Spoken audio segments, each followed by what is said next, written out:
Yo, what is up? You have found We Like the Blazers. I am Brandon Goldner, being extremely quiet because my wife is asleep, and Ryan and I tried to record before he recorded with Steve Dewald, but of course the recording didn't work, and so now I'm bringing you a very strange, truncated intro.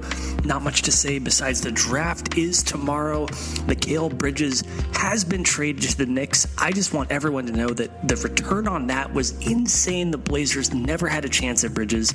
No matter what anyone says, the assets of Joe Cronin inherited were not enough to ever get him. And so that's one piece of news. The other piece of news that Monty Williams has been fired as the Detroit Pistons head coach with like 50-something million remaining on his contract. Jody, just go ahead and fire Chauncey Billups. It's going to be okay. But that is really all I've got for you. Enjoy the draft tomorrow, and I also want you to enjoy this incredible, stellar interview. I don't know why I'm being so weird about this. Please enjoy the interview between Ryan and Steve Dewald, the Blazers Edge, and lots of other things. Steve is a super smart dude and knows his draft stuff and basketball in general. Hope you enjoy the interview. Thank you all, and go Blazers.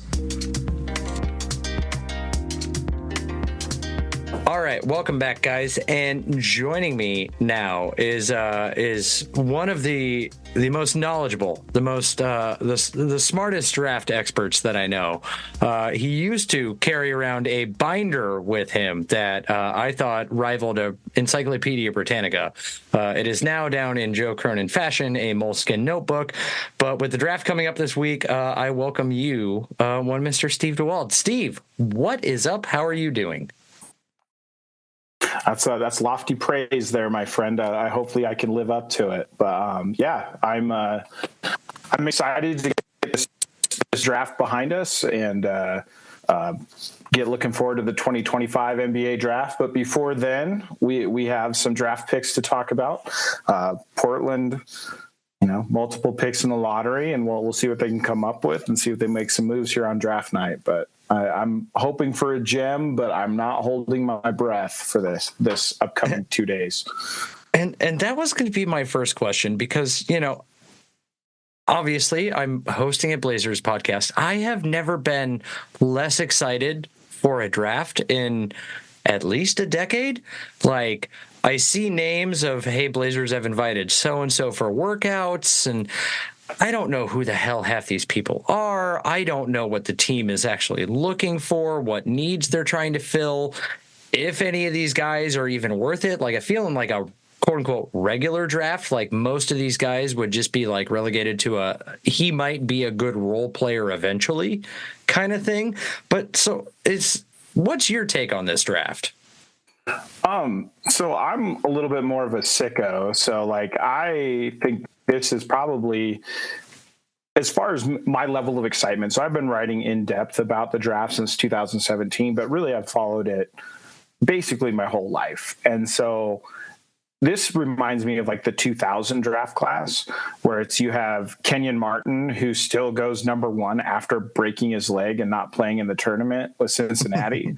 So like,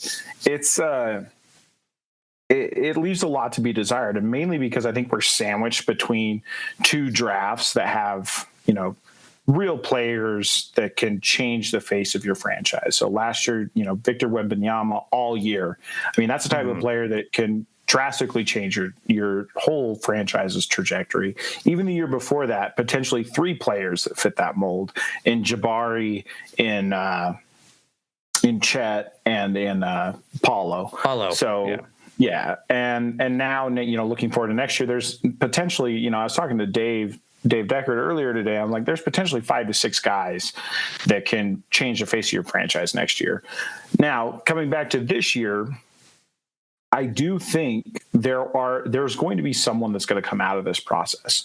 We hear a lot about the 2012 draft, the best players drafted in the late lottery in CJ McCollum, and then just outside the lottery in Giannis Antetokounmpo, and then Rudy Gobert later on. I think there's that potential. So a player that I'm sure we're going to talk about is Zach Edey. Can he break the mold and move around in the NBA? I mean, he could be a transcendent player. Same with Donovan Clingan. But like a guy like Saloon, I mean, he has kind of that raw, could he be a Giannis type player? Because he's 6'10", pushing 7 feet. I don't think he's done growing. So what he could be at the next level, we don't really know yet. But it is a crapshoot. I mean, it could easily be a player in the second round. I mean, honestly, there's never been a draft where I've thought, the best player in this class might go undrafted. Who knows? Like, I mean, there's like 75 guys that are all kind of bunched together. I mean, granted, you have your top 10, your top 20, but there's people that are not going to get drafted that I could easily see outperforming people who are getting drafted outside the lottery and in the second round. I mean, there's a lot of, it's all about situations they go to, like a player locally, like Anton Watson. When you're talking, you mentioned role players, might be a good role player. Anton Watson fits that bill.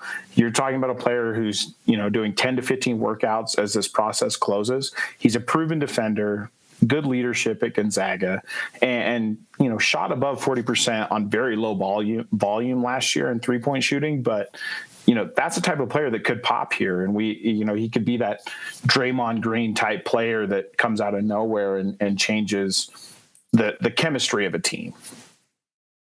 So is that the overall feel that you get from this draft class, is that nothing's going to be sexy, but it's you're just hoping to find that diamond in the rough, the guy that you can draft for your system and hope that he grows and develops into something positive kind of thing.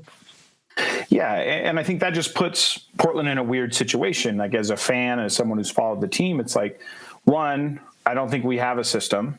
Two, we don't know if we can develop players anymore. And really, I mean, it's a lame duck coaching situation. I mean, unless something miraculous happens this year. But it's hard to get excited about that type of draft with those type of players when you don't know what the direction is. And, the Blazers still don't really have that for sure definite cornerstone that they're going to build around going forward. I mean, you'd like it to be Scoot Henderson, potentially Shaedon Sharpe, but if anything, I feel not as great about Scoot Henderson's upside after last year. I'm not, it's not me selling stock, but I don't feel the same.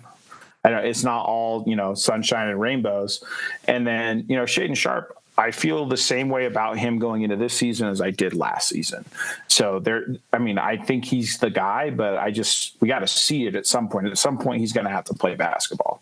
So that's it. That is important, being a basketball player, to be able to play basketball. Yes, agree. I mean, you can't knock him because he's, didn't play in college, still a lottery pick. And then, basically didn't play last year, was, a spot reserved the year before that. I mean, he's almost to his next extension, and we're talking very little basketball been played. So I don't knock the hustle here. So the talent's got to be there for that type of investment. But really getting back to this class, though, it's hard to, in a class that features some guys that have role player skills and some of those intangibles and stuff that should translate to the next level and should fit somewhere. It's just that, we're building a puzzle. We're looking for puzzle pieces, and we don't have the outside of the puzzle built yet. Yeah. And so that's kind of where we're at with it. And then as far as like where the value is in this class, like to get like a fantasy football reference, would be like if you're playing in a weird league where defenses and kickers are worth a lot. Like the players that are like, it's weird to see centers, so highly traditional centers. Like these aren't stretch fives or players like that or hyper mobile centers. So you're seeing like traditionally like low value positions that are going to go potentially 2 of those guys at center in the top 10, top 14. So it is weird to see and recalibrate there, because usually, every year has a 7-footer that can block shots and stay by the rim. Now, granted, Zach Edey is a, unbelievable college production. Same with Donovan Clingan in the 2 years he was at UConn. But typically you can find Jakob Podol, Jonas Valanciunas in the draft every year. So it's just an awkward. Go ahead. I was going to say, you've mentioned Donovan Clingan, you've mentioned Zach Edey. The Zach Edey thing, I may need to get a pitchfork and a towel lit on fire if that's where the Blazers go with the 7th pick. That's just me personally. You can talk me off that ledge later on. But one name that I haven't heard you mention that I know has recently dropped down draft boards that, it was as the Blazers were coming into the lottery, people were kind of hoping for was the Alexander Sarr. He kind of before the lottery was, as the assumed number 1 pick. And now, on most kind of draft boards, you're seeing him between like a 3 and 6 range. Do you think a player like that has the capability of falling down to 7 for the Blazers? And if he did, is he a worthy player to take that pick on? I don't see him getting past Washington. The news today from a couple sources is, the Hawks are still talking like they might just use the pick on him to hold him hostage from Washington. Mm-hmm. I certainly think he's lost some shine in this process. I mean, you're talking about someone who I did feel like, in kind of a consensuslessness, or I don't know, a lack of consensus draft. There we go. He was the number 1 guy. So that's not the case now. I think the Hawks could look elsewhere. They are reportedly shopping Clint Capella going into the draft, which why not? So, they're shopping their center right now. So maybe they are looking for another center. So, but if he does drop and the price becomes right, I think that's a definite player that, if the Blazers could consolidate 14 and 7 and maybe a guy like Robert Williams to get Houston interested, that might be, I think that's a solid move. I think Portland, if they can, and this is going to sound bad, but if they can't avoid taking a player at all in the lottery, I think they should. If they can find a young player to trade for, I think not committing cap to any player in this lottery is probably, I think it's going to be a good move. I think it's going to be a good investment in the long term and give you flexibility down the road, especially with additional picks coming in the next couple of years.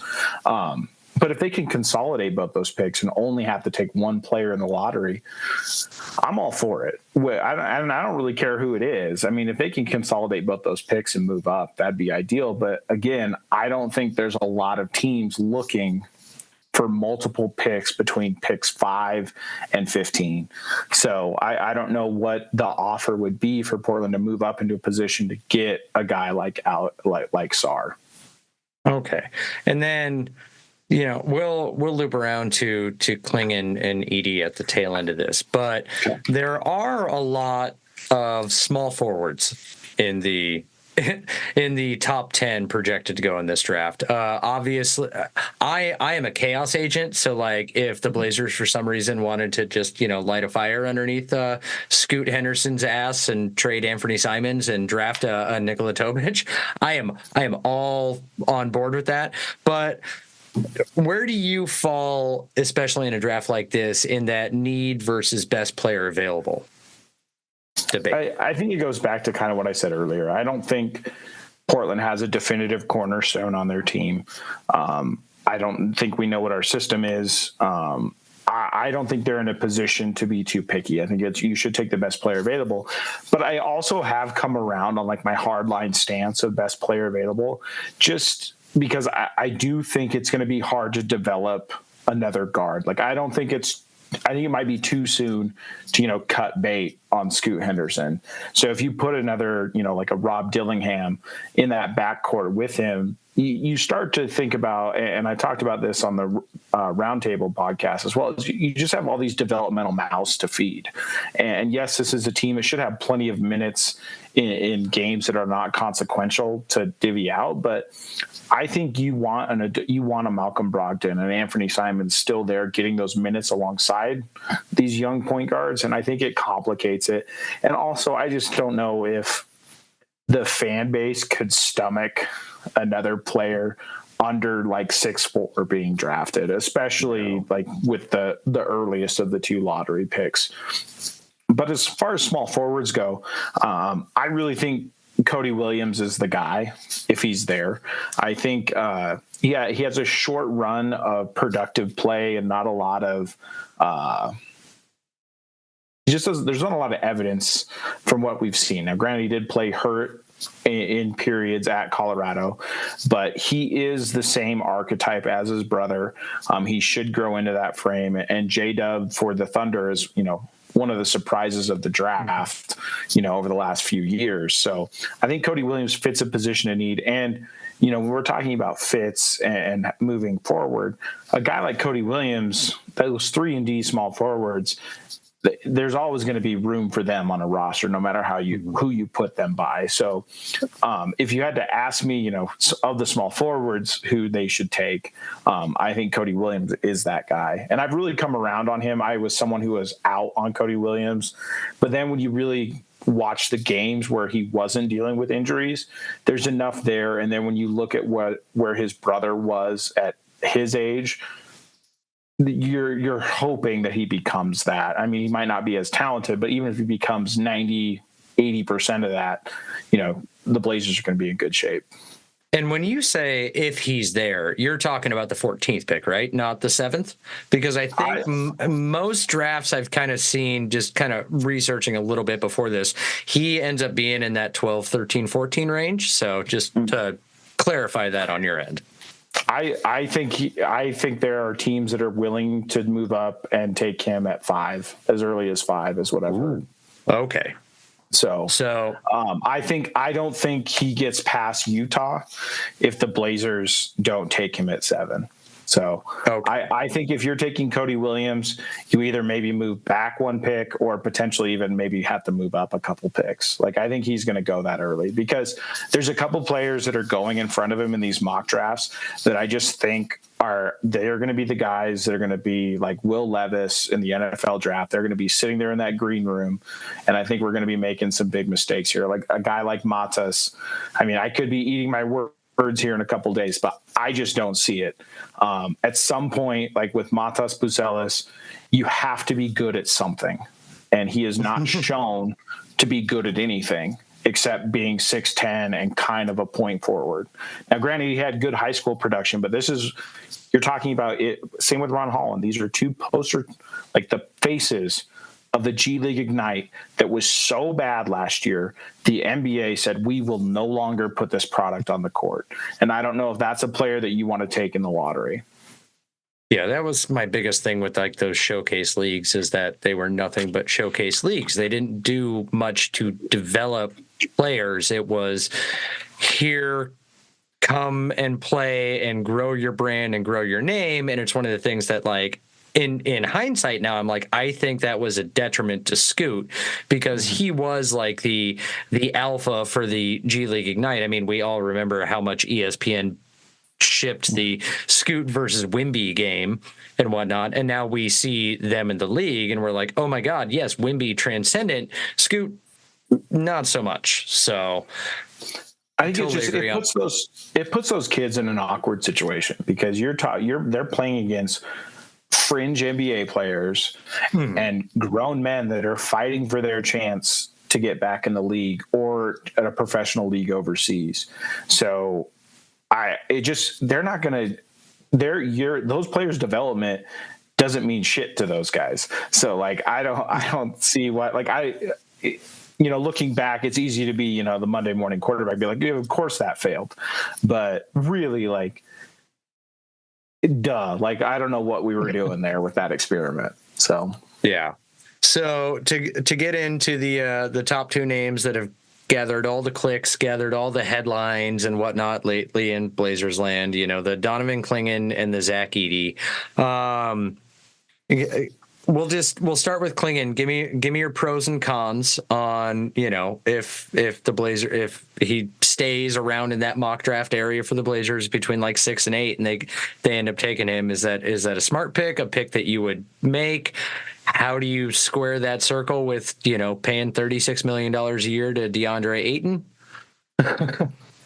Well, I don't think Ayton's on this team when this team is actually going to try to be relevant again. Thank you. I have argued so much with people about that. No, yeah. It's either him or Simons. One of them's got to go.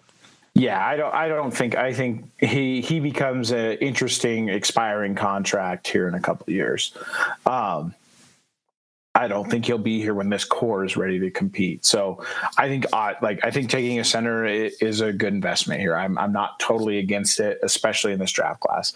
With Donovan Clingan, pros are stepped into a bigger workload last year. His per 40 numbers basically stayed the same. So he proved that he can produce with more minutes. I think he played in a limited system in UConn. I think they really watered down what he was doing, and I think he has potential to do more. He's an excellent shot blocker, and the thing about his shot blocking, similar to what different style, but what Chet Holmgren could do was block shots and avoid fouls. Donovan Clingan is very similar to that. That's very hard to teach, especially for young bigs. And it's a hell of a learning curve when you come into the NBA if you don't have that trait. Excellent role guy. I think he's underdeveloped on what his options could be in the pick and roll. And just been in a winning program.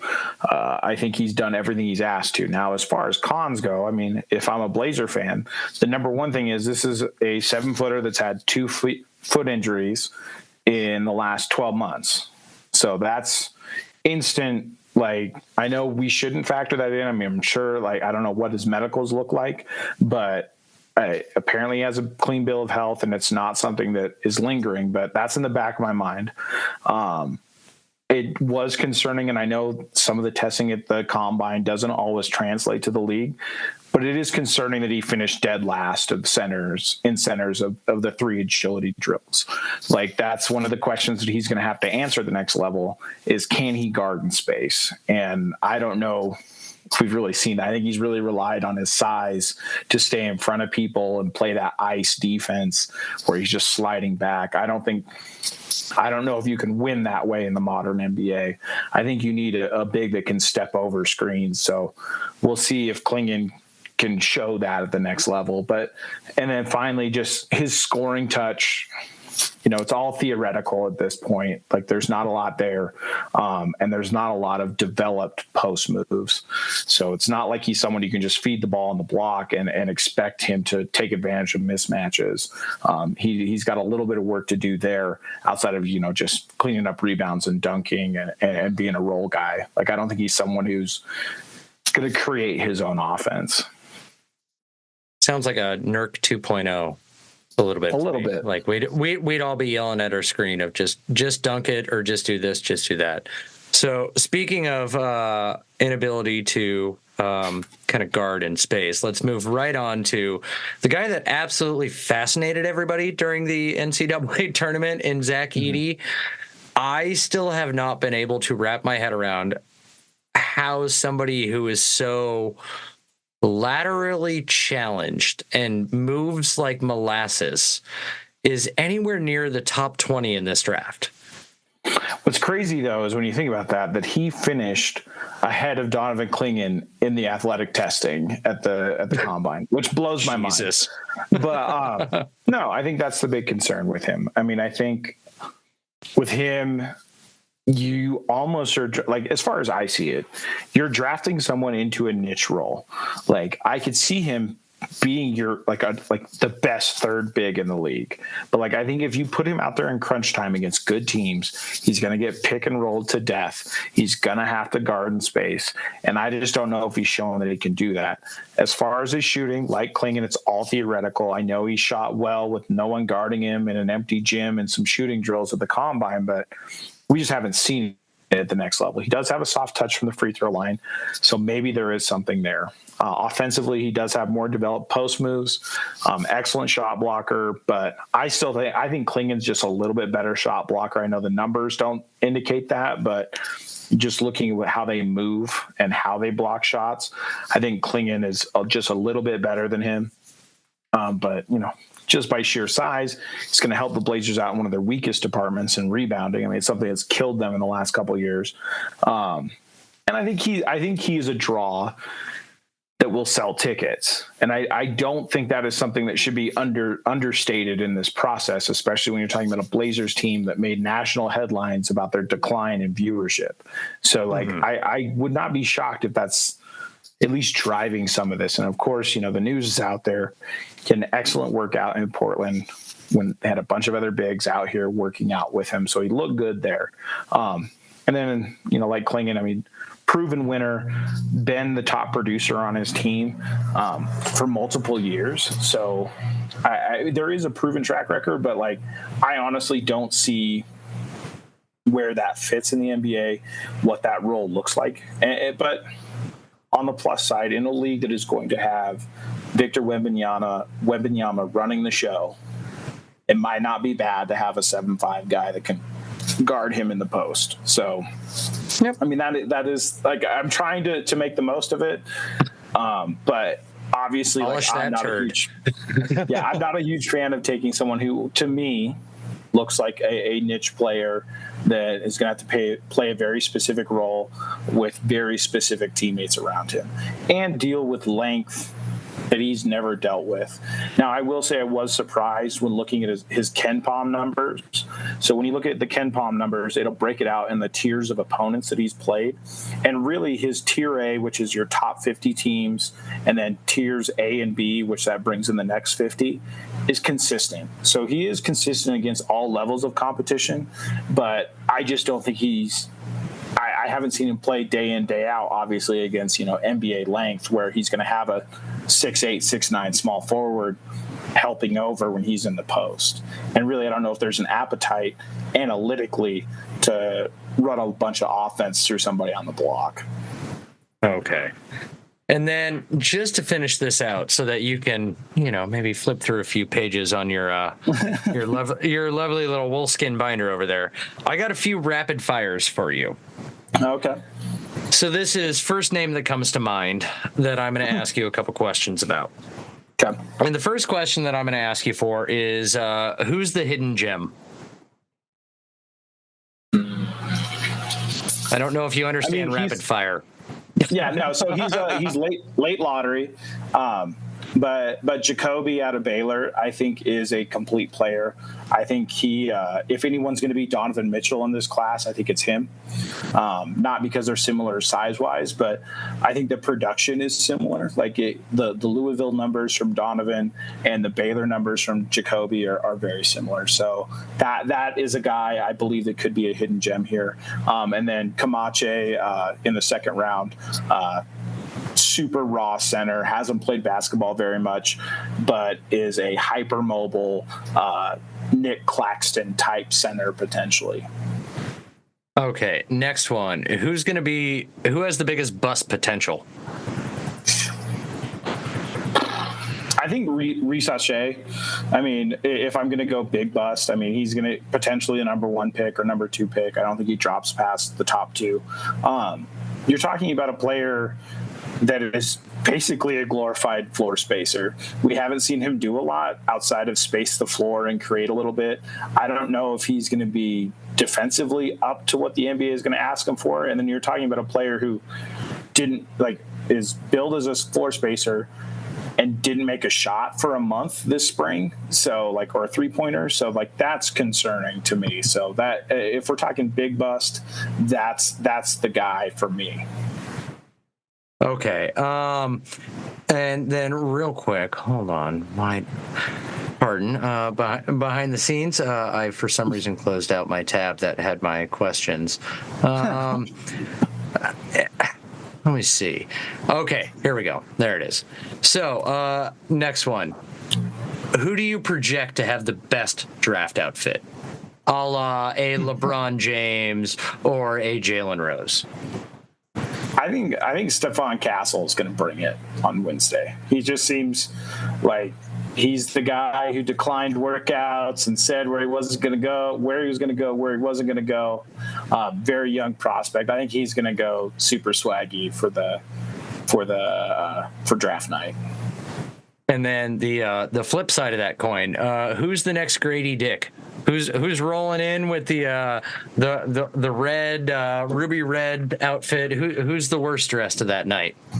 I'm hoping Dalton Connect doesn't go all orange. And of course I'm going to probably pick on a white guy here if it is the Grady Dick award. But also, Donovan Clingan, big goofy white guy, like who knows? Like that can go sideways in a real hurry. Like you walk the line of looking sharp or looking like a Frankenstein extra if you don't nail that. So those are my that's kind of my. I think Dalton Connect, Donovan Clingan are probably in that running. Okay, and then this one will wrap up my rapid fire. The last man in the green room. I think it's Matas. I do. I think I hinted at it earlier. I think he is going to, like, I don't know if he's going to be the last guy, but I think he's going to be in there way longer than people thought. And, you know, I could be wrong. There seems to be people who really like him as a prospect, but I just don't see it. So I think he's someone who could surprise and be in there. I think it and to hedge a little bit, I think it's either one of the G League Ignite guys. I think Holland or Matas could end up having a long stay in the green room on draft night.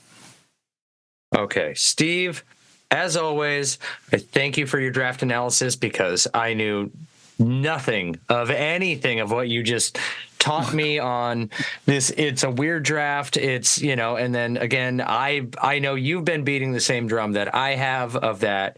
Please, Blazer fans, just get ready for another year of heartbreak and suctitude, and that's for the better. We need this for like the next 2 years. We're still 3 to 4 years away before we even want to think about contending. So, Steve, I will help you. I will help you carry this torch. I will do my best. I will help you carry this.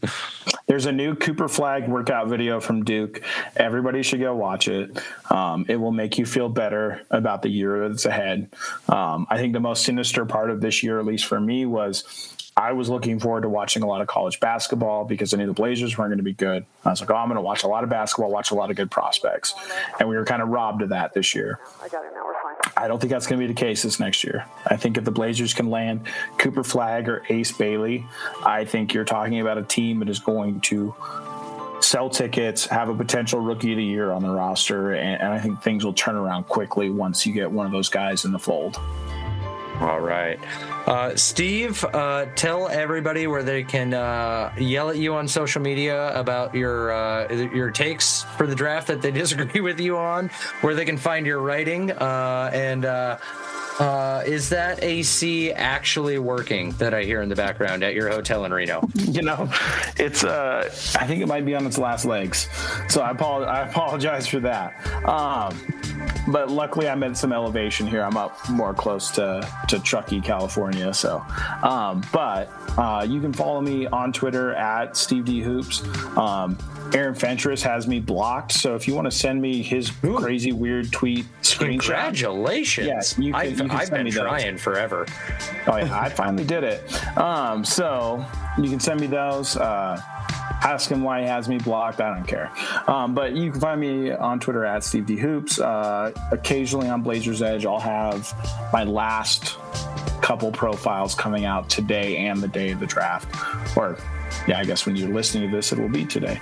So that is where you can find my writing, and then I'll do some post-draft analysis and kind of as the G League team, they kind of start filling in. As the remix starts signing guys, I'll probably fill in and throw in a couple 2 cents because I do think there are potential for players well outside the draft that could make some noise in this group. All right. Thank you, Steve. As always, you can find us at Like the Blazers on Twitter. We will never call it X. You can email us at weliktheblazers@gmail.com. You can find me at TheWittyRyan with 2 T's. You can find Goldner at GoldnerPDX. You can give him hell about living in a bougie podcast studio now out in Connecticut. But as always, go Blazers.